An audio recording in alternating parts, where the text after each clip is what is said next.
Medina बकैसा देखे खातिर जिया बेकरार, देखे खातिर जिया बेकरार। अब मानत नहीं मनावा हमार, मदीना उड़ाए ले चल, उड़ाए ले चल, उड़ाए ले चल, उड़ाए ले चल। जाए खातिर बनी तैयार, मदीना उड़ाए ले चल। जीवन की नाजुक डोरी कबो टूट जाई, अरमा के भरल गगरी हमारे फूट जाई। हम हो देखब आका के दयार, हम हो देखब नबी जी के दयार। मदीना उड़ाए ले चल, उड़ाए ले चल, उड़ाए ले चल, उड़ाए ले चल। जाए खातिर बानी तैयार, मदीना उड़ाए ले चल। सुना एहो बुरो बयार, मदीना उड़ाए ले चल। श्रद्धेय सम्मानित निर्वाचित आजकेर सभार महमान्य सभापति महाशय, मंचेर ओलमाए केराम, सामने दिनदार ईमानदार भाईरा बंधुरा, पर्दा नसीन मा ओ बोनेरा, समस्त प्रशंसा जाबतीय गुणगान एकमात्र आल्लाह रब्बुल आलामीनेर जन्य, जिनी सर्वशक्तिमान, जिनी आमादेर आहार दाता पालन कर्ता, जिनी आमादेर कान्ना मुखे हासि हासि मुखे कान्ना दिते पारेन, सेई महान आल्लाहर एकबार सकले प्रशंसा आदाय करी पड़ी आलहामदुलिल्लाह। अतःपर दुरूद एवं सालाम कुल कायनातेर सेरामणि नबी मक्की, नबी मदानी, नबी अहमद, नबी मुहम्मदुर रसूलुल्लाह सल्लल्लाहु आलैहि वसल्लमेर प्रति शत कोटी शांतिर धारा अवतीर्ण होक। आल्लाहुम्मा सल्ली वा सल्लिम वा बारिक आलाइहि। उपस्थित मुस्लिम भाई ओ बोनेरा, आमी आपनादेर असंख्य धन्यवाद जानाई, आंतरिक शुभेच्छा जानाई जे एखन एत शीतकाल, तारपरो एतखानी राते एतगुलो लोक आपनारा बसे आছেন। এই ভালোবাসাটা দেখে আমার আজকের মতো ভালোবাসা লাগছে। এ ভাইয়া আমার দিল একদম গদগদ हो गईल, देख के एकदम जिया जुड़ा गईल, আমার মন ভরে গেল। আল্লাহু আকবার। এত রাতে এতগুলো লোক বসে আছেন, আল্লাহ যেন আপনাদের বসাকে কবুল করেন। আল্লাহ যেন আপনাদের যতটি চোখের পলক পড়েছে প্রত্যেক পলকে পলকে আল্লাহ যেন আপনাকে সওয়াব দান করেন। আল্লাহ যেন প্রত্যেক পলকে চোখের পাতা জবর পড়েছে আল্লাহ যেন এক এক গুনাহ আপনার maaf করে দেন। এই আল্লাহ তুমি সকলের বসাকে এই রাত জাগাকে তুমি সদকায়ে জারিয়া হিসেবে কবুল করে নাও। এই আল্লাহ তুমি জান্নাত যাওয়ার ওয়াসিলা করে দিও। আমার বন্ধুরা, আমার ভাইজানেরা, প্রিয় মা ও বোনেরা, কাকার কোথায় বসতে বলবো? জায়গা আছে নাকি? আচ্ছা, এই দিকে না আছে, একটু ফাঁকা আছে। এই কোনাখানে সিংহড়ার এই কোনাতে একটু আলো নেই, তিন কোনার ভিতরে এক কোনা ফাঁকা আছে। এদিকে ঢোকেন তো ভাই, একটু এই যেখানে আসবে 10-15টা লোক বসা যাবে, চলে আসেন সাইড দিয়ে, এখানে জায়গা আছে, চলে আসেন। দেখেন, আপনার ভালোবাসাকে সালাম জানাই যে আপনি আমাকে ভালোবাসেন, আমি আপনাকে ভালোবাসি। আর এই ভালোবাসাই তো প্রত্যেক রাত জাগাইছে। অক্টোবরের 5 তারিখ থেকে শুরু করেছি প্রোগ্রাম, এখন পর্যন্ত চলছে। আর আপনাদের দোয়া থাকলে রোজার আগা দিন ছাড়বো ইনশাআল্লাহ। 27 তারিখ ঝাড়খণ্ডে প্রোগ্রাম করে 28 তারিখে ফেব্রুয়ারি মাসের শেষ করব। আর ফের ঈদের পরের দিন ফের এক চিল্লে লাগাইতে হবে। তো আপনার ভালোবাসা না হলে একটা লোক 12টায় একটা রাতে রোজ ডেলি এতক্ষণ লোকজন বসেছিল, সবারই এত ঘুমাইতে পারলাম না। এখন বক্তব্য ঘুমাবার আসল সময়তে বক্তব্য দিতে আসলাম। এবার বক্তব্য 2 ঘন্টা দিব, তারপরে যে আর ঘুম হবে না, ফের বাড়ি রওনা দিয়ে চাই এখান থেকে অন্য জায়গায় জলসাতে দৌড়ায়। তো এই লোকটার অবস্থা কি হতে পারে? যা হোক, তবে আল্লাহর দয়া আপনার দোয়া সাথে আছে। এখন অবধি চলে যাচ্ছি, চালাচ্ছেন আল্লাহ, আলহামদুলিল্লাহ সুম্মা আলহামদুলিল্লাহ। আর আপনাদেরকে এবার আলোচনা করব, তবে সবার মুখে যা শুনলাম যে আপনার চাইতে আরো 2 গুণ 3 গুণ বেশি মা বোন আছেন। আলহামদুলিল্লাহ, আপনার থেকে 3 ডবল মহিলা আছে। তো যা হোক, আমি আলোচনা করতে যাচ্ছি আজকে যে বিষয়টি লিয়া সেটি হচ্ছে ধৈর্য সম্বন্ধে। ধৈর্য পুরুষের ভিতরেও দরকার, পুরুষকেও দরকার, ধৈর্য মহিলাকেও দরকার, সবুর সবাইকে দরকার। কিন্তু পুরুষ লোকের ভিতরে একটু ধৈর্যটা আছে, মহিলার ভিতরে ধৈর্যটা কম। পুরুষের ভিতরে ধৈর্য একটু বেশি আর মহিলার ভিতরে ধৈর্য কম। আমার মা বোন ভালো করে শুনবেন, মহিলাদের দুটা গুণ ভাই বকরির মতন আছে। মহিলাদের দুটা গুণ কিসের মতন? বকরির মতন। কি দুটা গুণ? খারাপ গুণ আছে ওর ভিতরে। এক নম্বর একটা গুণ কি জানেন? যে আষাঢ় মাসে যখন আষাঢ়া জল আসে, কখন ফটফট করে 10 ফুট আইলো, ভরভর করে চলে আলো ফুটতে ফুটতে। দেখিয়েন গরু বাঁধা থাকে গলতে কোনো কথা নাই, মহিষ বাঁধা থাকে গলিতে কোনো কথা না, আর বকরি যদি বাঁধা থাকে খালি বাহিরে, আর ওর গতরে যদি 3 ফোঁটা মেঘ পড়ে যায়, ওরে সুবহানাল্লাহ ভাই, খোঁটা ভেঙে বাড়ি আসবে, না হলে দড়ি ছিঁড়ে আসবে, না হলে চিনিয়ে চলে যাবে মেয়ে মেয়ে করে। তো গরুর কিছু নাই, ওরকমই পুরুষ লোকের উপরে কত মুসিবত আছে, মুখ গুঞ্জে সহ্য করে লাই। কিন্তু মহিলার উপরে যদি সামান্য একটু বিপদ চলে আসে তো ও একবারে হা হা করে কাঁদতে শুরু করে দেয়, ওই বকরির মতন। এই জন্য একটা বদগুণ বকরির মতন ওর ভিতরে আছে, একটুতেই কাঁদতে শুরু করে দিবে, চিল্লাইতে লাগবে। আর একটা কি জানেন? আর একটা খারাপ গুণ কি আছে? যে বকরিকে যদি পিঠ দাঁড়ি থেকে পেট উঁচা করে খাওয়ান, আর পাঞ্জের একটা কাঁঠালের গাছে যদি দূরে বাঁধা থাকে, তো হাতে যদি না পায় তো খালি এরকম করবে, মানে যাতে ওটা পাইলে পেটে টাইনে ভরে নিবে, আর সবুর নেই। তো ওরকমই মহিলাকে যদি সারা জীবনের সুখ দিয়ে দেন, আর একটু যদি কারোর কাছে কিছু দেখে লাগে আমার ওখানটাও লিবের লেগে, তখন ভ্যান ভ্যান করতে শুরু করে দিবে। হ্যাঁ, তো যা হোক, পুরুষ লোকের ভিতরে একটু ধৈর্য বেশি পাওয়া যায়, আর মহিলার ভিতরে ধৈর্য কম পাওয়া যায়। কিন্তু আল্লাহ পুরুষকেও আজমান, মহিলাকেও আজমান। আল্লাহ পুরুষ লোকেরও পরীক্ষা করেন, মহিলাদেরও পরীক্ষা করেন। মানুষের জীবনে অনেক প্রকারের আল্লাহ পরীক্ষা করেন মানুষকে, জীবনে অনেক রকমের পরীক্ষাতে ফেলেন আল্লাহ মানুষকে। কিরকম ধরনের পরীক্ষা গেলা হয় আমি একটা একটা করে আপনাদের কাছে তুলে ধরবো ইনশাআল্লাহ, যতদূর হয় আমি আপনাকে শোনাবো। তো আমার মা বোনেরা, আল্লাহ রাব্বুল আলামিন বললেন, ওয়ালা নাবলুওয়ান্নাকুম বিশাইইন মিনাল খাউফি ওয়াল জু' ওয়া নাকসিম মিনাল আমওয়ালি ওয়াল আনফুসি ওয়াত তামারাত ওয়া বাশশিরিস সাবিরিন। আল্লাহ রাব্বুল আলামিন এখানে কয়েকটা পরীক্ষার কথা বললেন, যে আমি মানুষকে বিভিন্ন ধার দিয়ে পরীক্ষা করি, আজমাবো, আজমাইশ করি। ওই সময়তে যেমন ক্ষুধা দিয়ে,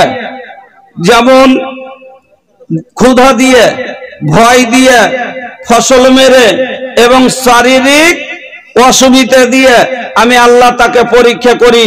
ওই সময়তে দ্বারা ধৈর্য রাখে, সবুর করে, আল্লাহর উপরে ভরসা রাখে।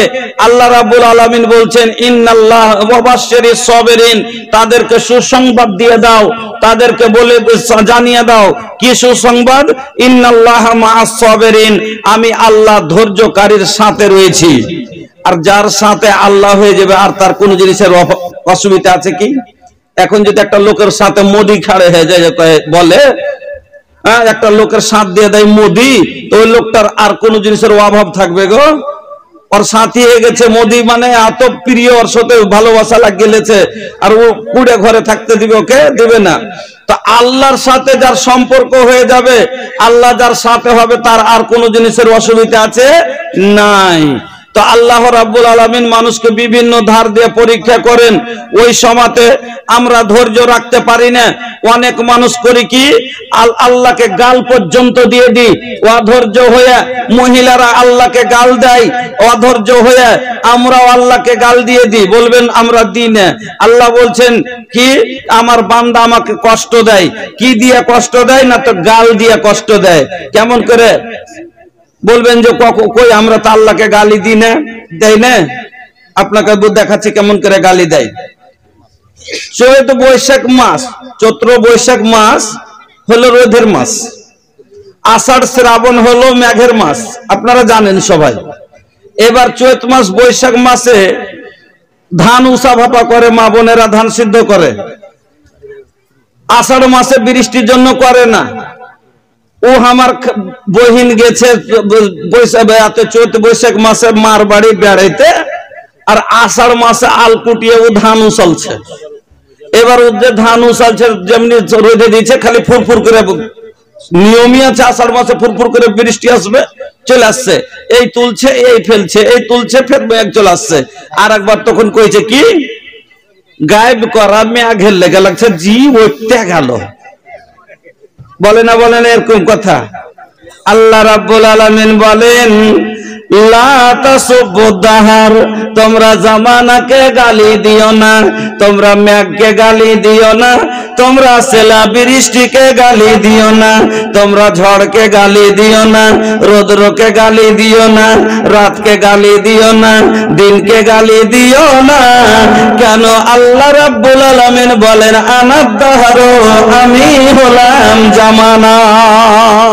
মেঘকে গালি দিও না, কেন? মেঘ নিজের মনে আসে না, আমি আল্লাহ যখন পাঠাই তখন যায়। তোমরা রোদকে গালি দিও না, কেন? সূর্য আমার হুকুম ছাড়া ও তা উদয় হয় না।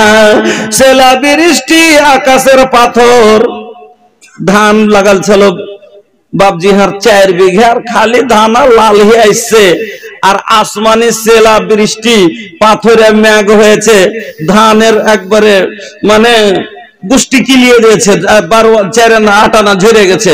কইছে কি যে যা কইছে যে এমন ঘিন ঘিনে ভাষাতে বলছে যে পাথরে আমার এরকম করে দিলে, গাইল দিয়ে পাথরকে। এবার বলেন তো পাথরটা কি নিজের মনে হয়েছিল না আল্লাহ দিয়েছিল? এই যে আমেরিকার অবস্থা আপনারা সবাই শুনছেন আর দেখছেন ভরি ভরি, কি আগুন জ্বলছে। এ সামান্য আগুন রে আমেরিকা, জাহান্নামের আগুন। আল্লাহ বলেন কাযালিকাল আযাব, এরকমই হয় আমার আযাব। ওয়ালা আযাবুল আখিরাত আকবার, কিন্তু আখিরাতের আযাব এর চাইতে বড়। লাউ কানু ইয়ালামুন, যদি তোরা বুঝতে। এটা সামান্য একটা নমুনা দেখাচ্ছি। 80 জোড়া জাহাজ পেটিয়ে আগুন নিভাইতে পারিস না, তাহলে বল আমি আল্লাহ যে আগুন জ্বালাবো জাহান্নামে, কিসের নিভাবি? তোর ক্ষমতা আছে? বন্ধু আমার, ভাইজান আমার, আমরা গালি দিয়ে থাকি বাতাসকে। আমি একদিন নদীতে গা ধুইতে গেছি, আমার বাড়ির পাশে একটা নদী আছে, তো নদীতে গা ধুইতে গেছি, তো গোসল করতে যাই যদি দেখছি দাঁড়িয়ে বসে আছে, একটা বন্যার সময়, কিন্তু বন্যা একটু নাম ছিল তখন, ওই সময়তে একটা চিতল মাছ এরকম করে লেজ দেখে উঠেছে পাজাল দিয়ে। তো একটা লোক মাছ ওখানে পিছনে জাল ফেলছিল, ও জাল নিয়ে দৌড়াতে শুরু করেছে, দৌড়াতে দৌড়াতে যে জাল খাটটা ফেললে, কিন্তু পয়সা বাতাস চলছিল জোরে, বাতাসে জাল খাট জমা হয়ে গেল। এত ঘিন ঘিনা ভাষায় কইছে বাতাসকে গাইল দিয়ে কি এই হারামি বাতাসের লেগে মাছটা জালখান পড়লো না, মাছটা পাইলো না। তো বাতাসটার কোনো দোষ আছে না? আল্লাহ চালাচ্ছে তাহলে চলেছে। তো আল্লাহ কি বলছেন? না, বাতাসকে গালি দেবে না। কেন? বাতাস আমার হুকুমে চলে। বাতাসকে গালি দেওয়া মানে তোমরা আমাকে গালি দিলে। আমার মা বোনেরা অনেক সময় অধৈর্য হয়ে আল্লাহকে গালি দেয়। আবার কিছু মানুষ করে কি, অধৈর্য হয়ে আল্লাহ যখন কাউকে পরীক্ষা করেন অসুখ দিয়ে, যখন শারীরিক কোনো অসুখ দিয়ে দেয়, ওই অসুখে এবার যখন বেশি দিন হয়ে যায়, সহ্য না করতে পেরে কবিরাজের কাছে যায়। কি যাই না? অসুখে পড়ে তখন কবিরাজের কাছে যায়। বিমার পড়েছে, দেখাইতে যেছে, কইছে কবিরাজ ভাইকে যে দেখাইছে। এবার কবিরাজের কাছে অনেক মানুষ শিরক পর্যন্ত করে লাই। কবিরাজের কাছে গেছে, কইছে ভাই তো ঠিক আছে, এক কাজ করে আমি একটা ভোজপুরি কই নেমে যাচ্ছি। বক্তব্য হাদিস করেন ए भैया भोजपुरी के गोडाउन हमरा लगे बार, वो लोग चिंता जिन करी, बाद में सुना दे। देखें हादिस कुरान के जो सुना दरकार আছে না নাই? हादिस कुरान सुनते माझे मध्य भोजपुरी तो होबे। हाँ, तो आइल कैसन जमाना इ बुझाइबे न करे, जेकरा चाही लजाबे के लजाइबे न करे। बाप संग बेटा लड़े, भाई संग भाई, आपस में लड़ाता करी बेटी और माई। बाप संग बेटा लड़े, भाई संग भाई, आपस में लड़ा करी बेटी और माई। लाख समझौला पर समझ बे न करे, जेकरा चाही लजावे के लजैबे न करे। मोच साफ बाटे हिपी काटे के सलाब, लइका लइकी पहनस डिस्को शॉर्ट जोड़ा जामा। लइका लइकी पहनस डिस्को शॉर्ट जोड़ा जामा। लइका बाकी लइकी चिन्हैबे न करे, जेकरा चाही लजावे के लजैबे न करे। আমার বন্ধুরা, অনেক সময় মানুষকে আল্লাহ অসুখ দিয়ে পরীক্ষা করেন।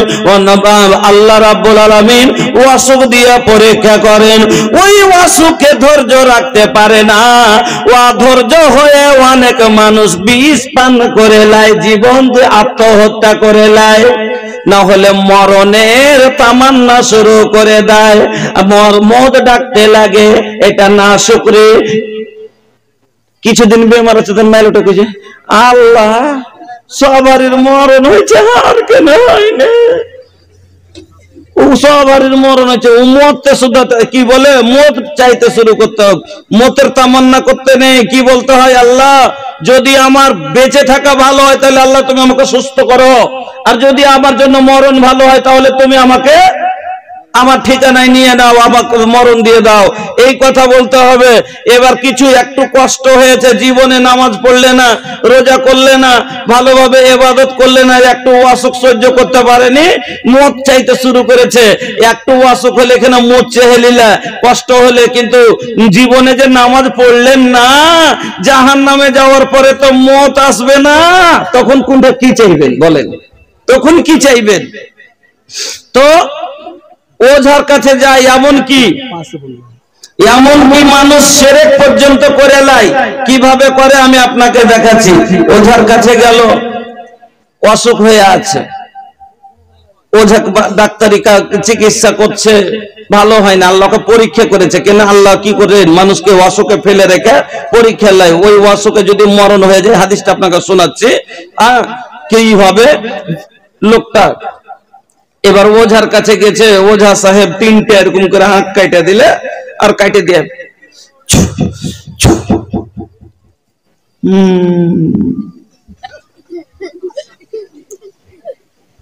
তোমাকে খারাপ করতেছে, এমনি কি ভালো হলে তোমাকে খারাপ করতেছে বলে খারাপ করতেছে। আল্লাহর নবী আব্দুল্লাহ বিন আব্বাসের বয়ান শুনেন। আব্দুল্লাহ বিন আব্বাস বলেন, একদিন আমি আল্লাহর রাসূলের পিছনে সওয়ারিতে বসেছিলাম। যেমন মোটরসাইকেল চালায় আর পিছনে ছোট বাচ্চা বসে থাকে না, কোমর ধরে মাজা ধরে, চাচার সাথে ভাতিজা এরকম বসে যায় কি যায় না, তো ওইভাবে আল্লাহর রাসূল সওয়ারিতে বসে আছেন। কিসের উপরে? ঘোড়ার উপরে বা গাধার উপরে, খচ্চরের উপরে। ওই যুগের সওয়ারিতে এগুলাই বসে আছেন। আর আব্দুল্লাহ বিন আব্বাস ছোট ছেলে, আল্লাহ রাসূলের পিছনে বসে আছেন, আর মা যখন ধরে বসে আছেন। আল্লাহ রাসূল আব্দুল্লাহ বিন আব্বাসকে সেদিন 10টা কথা বলেছিলেন। আব্দুল্লাহ বিন আব্বাস বলেন, আল্লাহর রাসূল আমাকে ডাক দিলেন, ইয়া গোলাম আলা ওয়াল্লামুকা বিকালিমাতিন ইয়ানফাউকাল্লাহু বিহিন্না। ও ছেলে, আমি তোমাকে এমন কি কিছু কথা শোনাবো যেটা তুমি শুনলে মনে রাখলে তোমার উপকার হবে। আমি বললাম, কুলতু বালা ইয়া রাসূলুল্লাহ, হ্যাঁ হুজুর বলুন, কি বলতে চান? আল্লাহর নবী সেদিন আমাকে 10খানা কথা বলেছিলেন।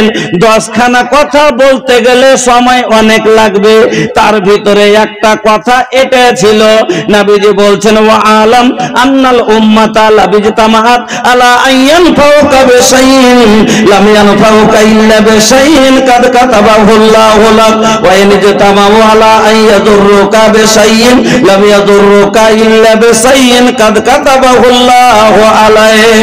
জেনে নাও ওয়া আলাম, ভালো করে জেনে নাও, সারা পৃথিবীর মানুষ যদি একজোট হয়ে যায় আর দিয়ে যদি চাই যে এই লোকটার আমি উপকার করব, অতটাই উপকার হবে যতটা তার ভাগ্যে লেখা আছে। আর সবাই যদি চায়, একটা লোক যদি চায় ওর আমি ক্ষতি করব, আর যদি একাই না পারে ওর 14 গোষ্ঠীকে ডেকে সবাই মিলে যদি বলে একে বরবাদ করে দিব, নবীজি বলছেন অতটাই তার ক্ষতি হবে যেইটুকুন তার ভাগ্যে লেখা আছে। জন লিখাল বাকি সে মত মা, জন লিখাল বাকি সে মত মা, ওহে হোকে वाला बा ऐसन वैसन सोचना से, ऐसन वैसन सोचना से कुछ नहीं होला। জন লিখাল বাকি সে মত মা, যেটা ভাগ্যে লেখা আছে ওটাই হবে, তার উপরে আর কিছু হবে না। আমার বন্ধুরা, এইরকম অসুখ দিয়ে যেমন আপনাকে বোঝায়, মা বোন আমার এবার ওঝার কাছে গেল, এবার ওঝা বলছে একটা তাবিজ নিতে হবে। ওই যে তাবিজ না দিলে, তেল পানি করে দিলে, কিন্তু আল্লাহকে পরীক্ষা করছে, বেমার দিয়েছে, আল্লাহ ভালো করেন না মনে জেনে। এবার তেল পানিতে কাজ হলো না, ফের গেছে কইছে কি করবো জি ভাই, কইছে কি করবে, তাইলে তুমি বারবার ওরকম হয়ে যাচ্ছে, তো তাইলে এক কাম করো, একটা তাবিজ নিয়ে এলো। হ্যাঁ, তাবিজ নিয়ে এলো। আচ্ছা, তাবিজ এইরকম আছে না নাই? এখনো চাইরে না মানুষের আকীদা খারাপ আছে, এখনো এত মাদ্রাসা হওয়া পরও এখনো কালো ধাগা পাবেন হাতে, এখনো কোমরে তার যে আছে মাদুলি পাবেন, গলাতে কিছু পাইবেন, কাঠি বাঁধা পাবেন, কিছু না কিছু পাবেন। আমার মা বোনেরা ভালো করে শুনেলেন, আপনাকে বলছি, শিরক কিসের জন্য করছে? ও নিজকে বাঁচাবে এই জন্য যে আমার তো অসুখ থেকে, ওঝার কথা শুনে অসুখ থেকে পরিত্রাণের জন্য কি করলো, আল্লাহর উপরে ভরসা না রেখে একটা তাবিজ লটকে নিল। নবীজি বলছেন মান আল্লাকা তামিমাতান ফাকাদ আশরাক, যে তাবিজ বাঁধলো, মাদুলি বাঁধলো, সে শিরক করলো। আর শিরকের গুনাহ তো আপনি জানেন, ইন্নাল্লাহ ইয়াগফিরু আন ইউশরাকা বিহি ওয়া ইয়াগফিরু মা দুনা যালিকা লিমান ইয়াশা। আল্লাহ শিরকের গুনাহ কোনদিন ক্ষমা করবেন না। অন্য কোন গুনাহ করেছেন আল্লাহ ক্ষমা করে দিতে পারেন, কিন্তু শিরকের গুনাহ আল্লাহ ক্ষমা করবেন না। আমার মা বোনেরা, আপনি বলবেন ওই যে মুলি সাহেব ওঝার কাছে গেছে, আর ওখানে যায় ওঝার কথাতে তখন কতগুলা মানতা চড়ায়। কইছে মুলি সাহেব আমরা তো শিরক টিরক করি না, ওই খালি কি কইলে যে 7টা মিঠাই লিয়াছি আর 7 রকম 7টা মিষ্টি লিয়াছি আর পান লিয়াছি আর আগরবাতি আর ওইগুলো একটু লিয়াছি, তো ওইগুলো নিয়ে গেছিল। একটা মাছির কারণে জান্নাতে চলে গেছে আর একটা মাছির কারণে জাহান্নামে চলে গেছে, বুখারীর হাদিস। আমি আপনাকে শোনাচ্ছি মা বোন, আপনি যেগুলো কোনো গুনাহ মনে করেন না, হযরতে আনাস বলছেন ইন্নাকুম লা তা'মালুনা আমালান হিয়া আদাক্কু ফি আয়ুনিকুম মিনাস সারে ইন কুননা লা নাউদ্দুহা আলা আহদিন নবী সাল্লাল্লাহু আলাইহি ওয়াসাল্লাম মিনাল মুবিকাত। যেই গুনাহগুলোকে তোমরা আজ কোনো গুনাহই মনে করো না, চুলের চাইতে দুর্বল মনে ভাবছো, সেই গুনাহগুলোকে আল্লাহ রাসূলের জামানায় হালাক করে দেওয়া গুনাহ মনে ভাবা যেত। আল্লাহ রাসূলের জামানাতে হালাক করে দেওয়া গুনাহ মনে ভাবা যেত। ওই যুগে একটা যদি কোন জায়গাতে একটা ধাগা বাঁধা করতে থাকেনি, আর আজ আমার মা খালারা কিসের ভয়ে জীবন বাঁচাবার জন্য অসুখ ভালো হয় না, তার কারণে আমার মা বোন আপনাকে বলছি, একটা রাস্তা ছিল, রাস্তার ধারে একটা গैर মুসলিমদের ইবাদতখানা ছিল, বুতখানা, একটা কালিসা, গির্জা, মন্দির বললেই চলে। হ্যাঁ, তো একটা ছিল। এবার একটাই রাস্তা, ওই রাস্তা দিয়ে যত লোক যাবে, ওখানকার নিয়ম ছিল যে ওই জায়গাতে ওই মূর্তির আগা দিকে কিছু তাকে দিতে হবে। এবার দুজন মুসলিম ওই রাস্তা দিয়ে চলে এসছে, দুইজনকে ধরে নিল, ধরে নেওয়ার পরে বলছে কার্রিব কার্রিব, কিছু দাও। একজন বলছে না দিব না, একজন বলছে না দিব না। কেন দিবে না? বলছে না, ইন্না সলাতি ওয়া নুসুকি ওয়া মাহইয়ায়া ওয়া মামাতি লিল্লাহি রাব্বিল আলামিন। আমার নামাজ, আমার রোজা, আমার হজ, আমার যাকাত, আমার ইবাদতে লিসানি, আমার ইবাদতে বাদানি, আমার যত রকমের ইবাদত হবে সব আল্লাহর জন্য। আমার কুরবানি আল্লাহর জন্য, অন্য কাউরির জন্য আমি এই কাজ করতে পারবো না। বলে দিবি না? না দেবো না। দিবি না? তোর প্রাণের মায়া নাই? না নাই। এ আল্লাহর রাস্তায় জান চলে যায়, ঠিক আছে। এবার ধরলো আর তাকে মেরে দিল, কাতাল করে দিল। আর একজন যে পাশে ছিল ভয় পেয়ে গেল, ওকে বলছে কার্রিব, তুমি কিছু দাও। বলছে কি দিব, আমার কাছে কিছু নাই। বলছে একটা মাছি হলো ধরে দিয়ে দাও, এখানে নিয়ত শর্ত আছে। এবার একটা মাছি ধরে ই মনে ভাবলো একটা মাছি কোন বড় কথা, বাড়িতে তো এরকম মাছি 100টা থাপড়িয়ে দিই, এইরকম মাছি কত মেরেছি, একটা তো মাছির কথা। একটা মাছিকে ধরলো আর ওই মূর্তির আগা দিকে মাছিটার মাথা টিপে দিল। এবার আল্লাহ রাব্বুল আলামিনের আগা দিকে এই লোকটা কিরকম হলো? আল্লাহ তো কোন রক্ত দেখতে চান না, আল্লাহ মাংস দেখতে চান না। আল্লাহ কি বলেছেন? লাইয়ানাল্লাহু লুহুমুহা ওয়ালা দিমাউহা ওয়ালাকিন ইয়ানালুহু তাকওয়া মিনকুম।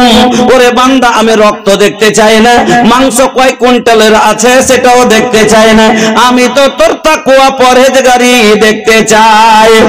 তোর ভিতরে আল্লাহর ভয় কতখানি আছে?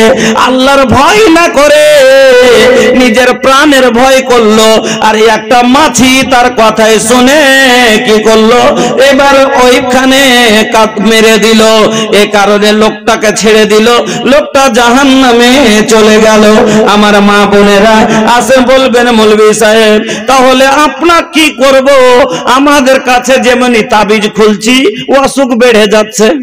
বলি সাহেব তাবিজ খুলছি যেমনি, মাতলি খুলছি তেমনি বাস বেমার চলে আসছে। বলি সাহেব বেড়ে যাচ্ছে, কি করবো জি? আপনাকে বলছি মা, আপনাকে বলছি শুনেন। আল্লাহর নবীর কাছে একজন মহিলা এলো। মহিলা আসার পরে বলছেন, ইয়া রাসূলুল্লাহ, ইয়া হাবিবাল্লাহ, ওগো আল্লাহর নবী, আমার লাগে একটু দোয়া করে দেন। কিসের দোয়া করব? বলে আল্লাহর রাসূল, আমাকে মির্গির অসুখ আছে, আমাকে মির্গির অসুখ আছে। সমা সমা আমার মির্গি উঠে যায়, যখন আমার মির্গি উঠে গো নবী, আমি আগুন বুঝি না, জল বুঝি না, আমি পড়ে যাই, আমার জ্ঞান থাকে না, আমি মুকাটা মুরগির মতো ছটফট ছটফট করি, আমার পরনের কাপড় কোথায় যায় আমি বুঝতে পারি না। নবী গো, আপনি আমার জন্য একটু দোয়া করে দেন। আল্লাহর নবী এই মহিলাকে কি বলছেন শুনেন। আল্লাহর নবী বলছেন, ওয়া ইন সিতে সাবারতে ওয়ালাকিল জান্নাত, ওয়া ইন সিতে সাবারতে ওয়ালাকিল জান্নাত। তুমি যদি চাও এই অসুখে ধৈর্য রাখো, সবর করো, ওয়ালাকিল জান্নাত, তোমার জন্য জান্নাত রয়েছে। ওয়া ইন সিতে দাওয়াতুল্লাহ আইয়ুয়াফিয়াকে, আর যদি তুমি চাও আমি দোয়া করে দিব, তুমি সুস্থ হয়ে যাবে। भूलिया ना हमारी बतिया के, ए भूलिया ना हमारी बतिया के, रखिया ख्याल जी हरगिज ना छोड़िया तो पंजगाना नमाज जी। भूलिया ना हमारी बतिया के, नबी जी की बतिया हर दम याद रखे हाथों उसवतुन हसना का दिल में रखिया जोस्ते जो ऐसन आइडियल देहलस हमके ऐसन आइडियल देहलस हमके रखिया ख्याल जी हरगिज ना छोड़ी है तो पंज गाना नमाज जी भूली है ना हमारी बतिया के। महिला बोलছে আল্লাহ রাসূল আমার জন্য দোয়া করেন আমার বেমার যাতে ভালো হয়ে যায়। নবীজি বললেন ওয়া ইন সাইতে সাবারতে ওয়ালাকিল জান্নাত, তুমি যদি এই ওয়াসুকে থাকো সবর করো ধৈর্য রাখো তুমি জান্নাতি, তুমি জান্নাতে যাবে। আর তুমি যদি চাও দোয়া করে নাও আমি দোয়া করে দেব, কিন্তু জান্নাতের কথা বললেন না, তুমি সুস্থ হয়ে যাবে। খালি এখানে বললেন কি সুস্থ হয়ে যাবে। কত জ্ঞানী মহিলা আমাদের মা বোনের মতো নয় যে বলবে জান্নাত পাবো না পাবো এটা তো পরের কথা, এখন এরকমই আছি, এখন কতদিন বাঁচবারে নিয়ে থাকবো, তো এখন দোয়া করে দাও, আগে দোয়া করে নিবে। কিন্তু কত জ্ঞানী মহিলা কি অসুখ হয়েছে মানে আজ মরলো মরবো কাল মরলো মরবো, মরে যাব বাঁচতে আসিনি, কিন্তু আর মরতে গেলে নবী বলছেন ওয়ালাকিল জান্নাত, তোমার জন্য জান্নাত। আর সুস্থ যদি হয়ে যায় তাহলে নবীজি বলছেন কি দোয়া করে নাও সুস্থ হয়ে যাবে, কিন্তু জান্নাতের কথা বললেন না। ভালো হয়ে যাব কিন্তু জান্নাত পাবো, জান্নাতের কথা বললেন না, পাওয়া যাবে না। জ্ঞানী কত মহিলা বলছেন আল্লাহ রাসূল আমি সুস্থ হতে চাই না, আল্লাহ রাসূল আমি সুস্থ হতে চাই না, আপনি আমার জন্য অসুখ থেকে যে ভালো হওয়ার জন্য দোয়া করিয়েন না, কিন্তু একটা দোয়া করে দেন। ফের বলছেন কি দোয়া করে দেব, বলে আল্লাহর রাসূল একটা দোয়া এই করে দেন যে যখন আমার অসুখ উঠবে আমি যখন পড়ে যাব ছটপট করি আর আমার কাপড়গুলো এদিকে ওদিকে হয়ে যায়, আমি বেপরদা হয়ে যায়, নবী গো একটু দোয়া করে দেন যাতে আমি যখন অসুখে